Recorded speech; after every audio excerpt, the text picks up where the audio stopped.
Our media correspondent Brian Stelter is here. A message came from the hackers? Last night, a message was received by a number of Sony executives from the people they believe to be leading this hack attack against their company.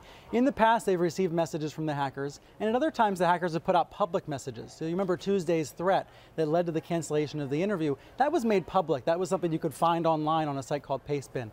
But this one is different. This is directed to top executives at the company, to Amy Pascal, Michael Linton, and a number of other senior executives whose names I've seen on the email. I'm not going to share that part, but I do want to read you what the message says because I'm frankly shocked by it. It says, "It's very wise that you have made a decision to cancel the release of the interview. It'll be very useful for you." And then this goes on to say at the end, "We ensure the security of your data unless you make additional trouble." So Carol, this sounds like a victory lap from whoever these hackers are, effectively saying, you did the right thing by scrapping this movie from theaters. And as long as you keep it offline and out of theaters, we will, I think it says, stop attacking you. Well, so that negates its supposed Christmas surprise? That's what this new threat implies. You know, these are people that have invoked 9/11 and sent strange threatening messages, so we don't want to take any of it totally at face value. But what the message here says is, quote, "We still have your private and sensitive data. We ensure the security of your data unless you make additional trouble." Well, it does make you wonder what President Obama will say about this later today, because, you know, the Obama administration is loath to call this terrorism. Others are not, but clearly it's changing the behavior of Americans and what we get to see and hear. And that's a serious thing, and that to me speaks of terrorism. That is an intent of terrorism, right? To instill fear.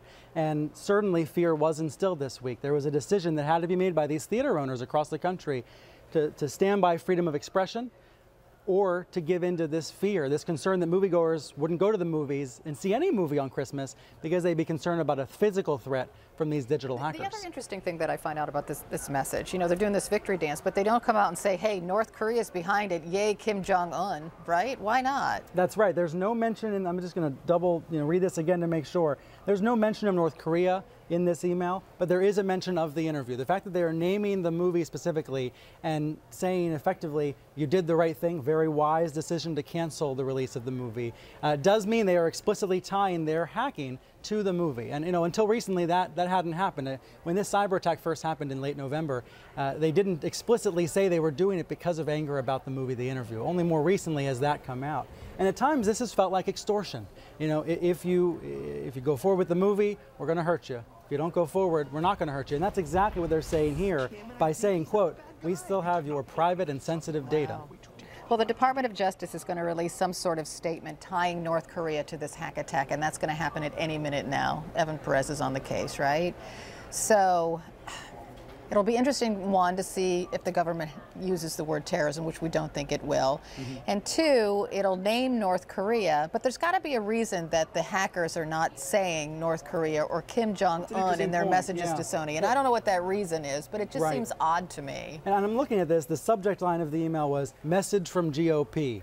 GOP in this case stands for Guardians of Peace. That's the name that these hackers have given to themselves. And then it begins by saying, "Hi, I am the boss of GOP," and then it goes on from there. One of the reasons why Sony believes this is legitimate, GOP, by the way. The Guardians of Peace, that's been used by North Korea before, but a long time ago in the 70s. Right, and people have seen that as a possible clue here. Right. All along, I've also thought another possible clue to this, and this is just, this is my speculation, but a bunch of Sony movies were stolen and released online before they were supposed to come out in theaters. Annie, for example, which comes out on Christmas. But the interview didn't. The interview didn't leak. And that, to me, was an early sign of the potential motivations here, that they truly, whoever these people are, truly don't want this movie to be seen. But as you know, there's been a rising cry in the last couple of days that this film should be seen some way, somehow, online or something, because otherwise it is a capitulation to these hackers.